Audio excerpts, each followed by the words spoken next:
Hey guys, welcome back. We are going to talk this week about the standard form of a quadratic function. Okay, so we worked with vertex form last week. We started talking about what AH and K do. And this week we're going to look at standard form. So take a look with me right up here at the top of your page at the standard form of a quadratic function. Notice that it still has x squared. That's how we know it's going to be quadratic, is that x squared. And we still have that letter A that we're working with from last week. Remember, A tells us about the orientation. So we already are familiar with that. Now we've got these new values, B and C, in the equation.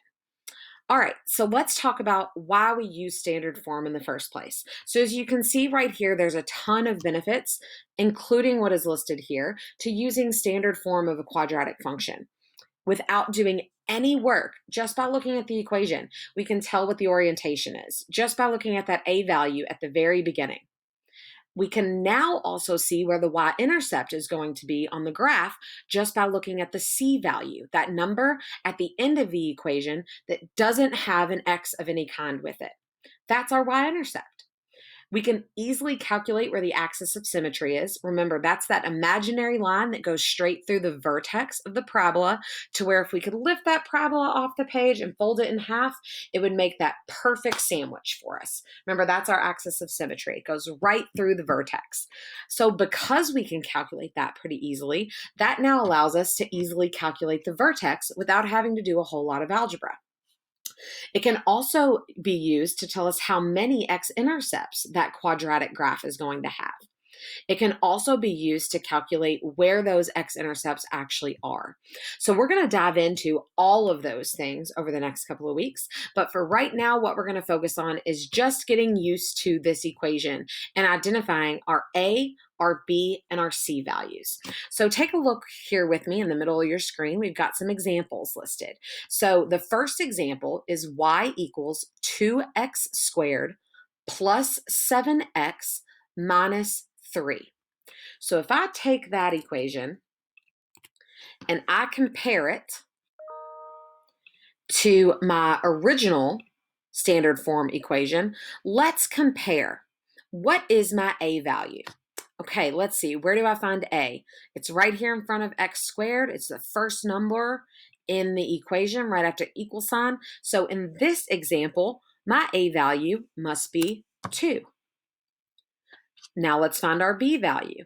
Our B value is the number that comes in front of the x in the equation. All right, let's see what number is in front of x in our equation. 7. Now our last value is C. So what number's at the end of the equation? Come on. Oh, so close. Did you say 3? What did you miss? The minus sign. Very good. You missed that minus sign. So we are going to be very careful. If there is a minus sign in the equation, we're going to take it with us for that value. So the C value is actually going to be -3. Easy, right? Let's take a look at this next example. So remember, A comes from our first number right after the equal sign. Just says x squared. There is not a number there. What was that? Very good. Our A value must be 1. Remember, if there's no coefficient in front of the term, that means there is a 1 in front of it. So here our A value is 1. Our B value is next. What's our B value? If you said -11, you're on the right track. Great job.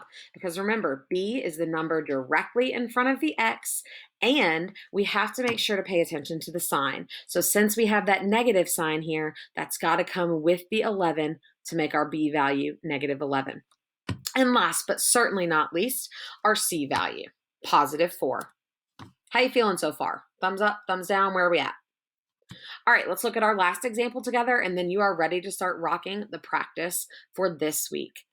All right, A. There's no number there, but there's a negative sign there. So that's going to be a -1 in front of this x squared. -1, okay? All right, B. 8? Nope, B is not going to be 8. Remember, go back to our original. B is the number that comes in front of the x term. But Miss Voles, there is no x term. Very good. So if there isn't an x term, the b value has to represent nothing, and we represent nothing using 0. So again, because there is no x term here in the middle in this equation, our b value is 0. And then, of course, our c value, or our y-intercept, is going to be 8. All right? So don't forget, earlier I told you that the c value tells us where the y-intercept is. So for each of these, to find the y-intercept, all I have to do is go back to the equation, look at my c value for my y-intercept is 0, -3 for the first example. For the next example, my y-intercept is 0, 4.